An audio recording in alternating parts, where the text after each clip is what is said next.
All right, guys, I got 3 of the top killer moves out there. I see them destroy a lot of golf swings, the general idea, and it's also some of the most common advice out there. So I'm gonna tell you these 3 moves, and I'm gonna give you a great solution to still accomplish what you wanna accomplish with these, but in the correct way. So the first one is probably the most common golf tip there is, and that's keep your head down. Well, that makes a lot of sense. I don't wanna be moving my head all over the place. If I'm looking very clearly at this golf ball, if my head stays nice and still in the backswing and in the downswing, then I'm gonna be able to hit this ball a lot more consistently. If my head starts to move around all over the place, you know, I'm tilting my eyes, I'm moving, shifting this way, shifting that way, then it's gonna be very difficult to hit the golf ball. The problem is, this can really hurt your finish. So in the follow through, let's start with the backswing. In the backswing, my head should be nice and still. It may shift a little bit to the right, that's completely fine, 1 inch, 2 inches, no problem.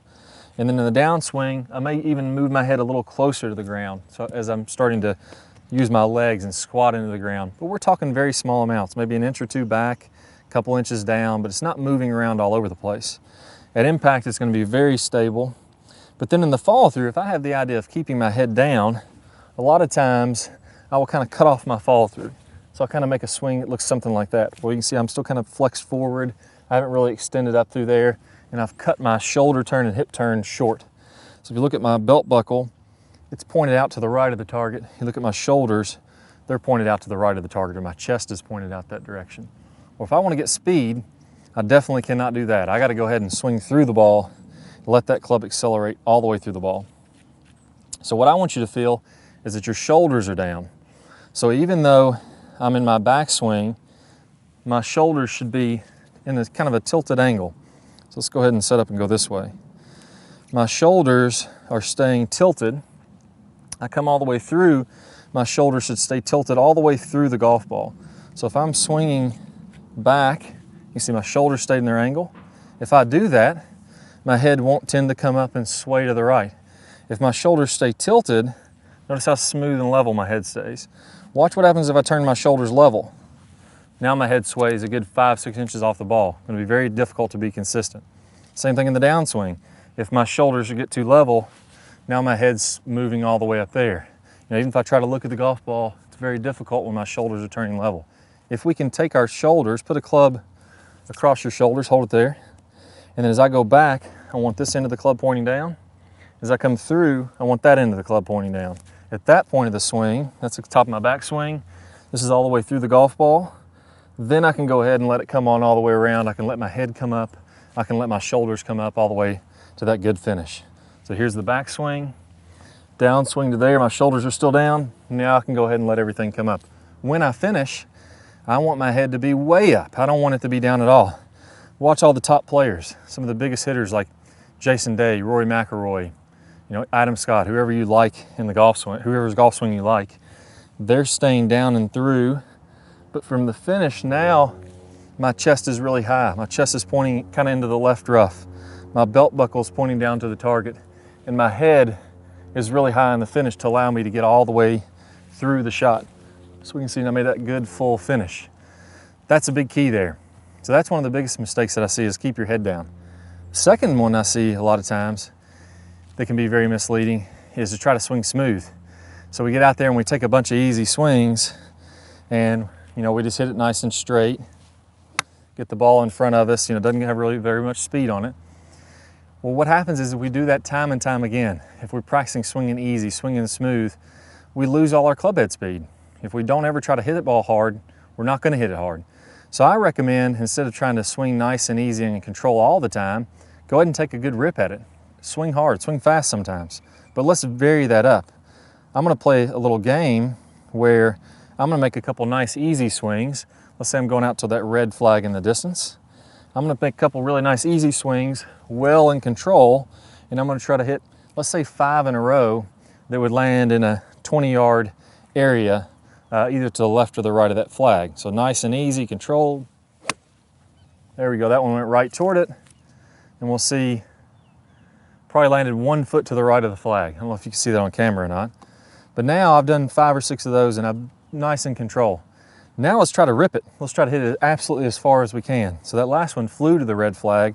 I'm gonna see if I can hit this one 30 yards, 40 yards past the red flag and swing just as hard as I can. Let's see what this one does. There we go. Again, nice and straight. I had my consistency down with the last few swings. That one probably flew the red flag by 30 yards, and it was about 10 feet to the left of it. So it's not about always swinging nice and smooth and in control. It's not about always trying to rip the ball. If you go into either of those extremes, that's when you're gonna have a lot of problems. Mix those up. Hit a few easy, nice soft ones, try to control the ball, then go ahead and try to rip it. Because distance is a big part of this game. We're really gonna need to make sure that we do try to hit hard when we're working on our golf game. Now, the third piece we're gonna work on here is the misconception that we need to use our big muscles. So when I think of big muscles, I'm really thinking of my legs, my hips, maybe my torso, my shoulders. I'm really thinking not using the arms at all. Well, if I just use my big muscles, that's good. We are using our big muscles. Those are what's gonna rotate your body going back and rotate your body coming through, and it's gonna help generate a lot of momentum. I think of it this way. My big muscles work to help the first half of the backswing and the first half of the downswing. My smaller muscles, my shoulders, my arms, the club itself, help to complete the backswing, and they help to complete the downswing. So the big muscles, they kind of create momentum. They're creating an overall, if I was gonna pick up a big 100-pound, medicine ball or a big, giant rock or something, I'm gonna do that with my big muscles. I'm not gonna just grab it with my arms. I'm gonna keep it close to me, and I'm gonna move that by keeping it close and rotating with my big body pieces. That creates momentum in the swing. Now your arms are much faster. They can move with some more speed, and they can create a whip coming through there. My body creates momentum, and then the arms create the speed, the last second really snap of speed that's gonna get you a lot of distance. So in the backswing, what I would like to think of is that if we take a club again and put it across our shoulders, I'm gonna use my legs to push into the ground. I'm gonna let my hips rotate. I'm gonna let my shoulders rotate to go to the top of the backswing. From there, I'm gonna let my arms lift up and get that good full turn, get a nice wound up feeling going back. In the downswing, for those of you that are maybe over the top players, you start to struggle with a cast, you're gonna really struggle getting distance. I wanna let my body start the first half of the downswing. So as I'm at the top, now I'm gonna imagine my legs, my hips, my weight shift is going a little bit to the left, and that gets my arms down to here. Then I'm gonna let my arms whip on through. So your body starts the backswing, your body starts the downswing. Your arms finish the downswing to get a lot of speed. So here I'm gonna think about my body as a big giant, 200-pound, solid metal ball. It's creating momentum. As that momentum gets going in the downswing, now I'm gonna let my arms whip on through there to add the speed to it. So think of it as a 1-2 punch. The momentum gets going first, then from there, I'm gonna add my arm speed.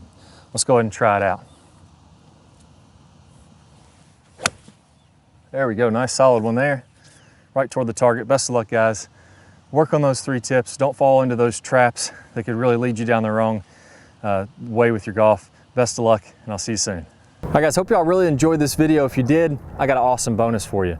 We all want lots of lag in our golf swing. It's so crucial to have tons of lag to be able to get that high club head speed and to be able to drive it past your friends. I'm gonna play a preview from one of my most important golf lag videos. If you're on a desktop device, you can go ahead and click the link that pops up on your screen. If you're on a phone or a tablet, you go ahead and click the iCard, and you're gonna get instant access to that video. Plus, you're gonna get instant access to 5 videos from our Top Speed Golf system. Good luck to you guys. Go out there and rip the ball. Hi guys, and welcome back. I'm Clay Ballard, and in today's video we're going to talk about one of the absolute worst drills for creating lag. It's a very common drill that I see, and in this drill what we're going to do is we're going to set the wrist very early to create an angle of lag, and then we're going to try to hold this throughout the swing.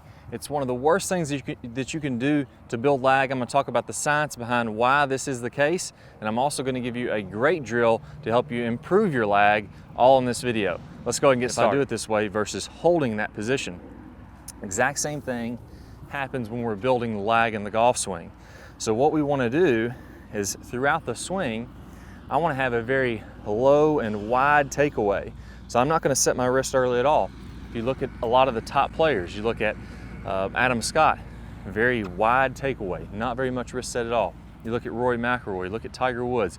All these players are using a wide takeaway and not getting very much wrist set, so that later in the swing, as we start down, we can increase this wrist set, and we're really only going to max out this angle of lag for a split second in the downswing. Okay, so a 3-step drill here. Now, as we get started with this, I want to remind you that the fulcrum in this golf club for getting a massive amount of lag is right at the end of the golf club. This is where I want my hinge point to be.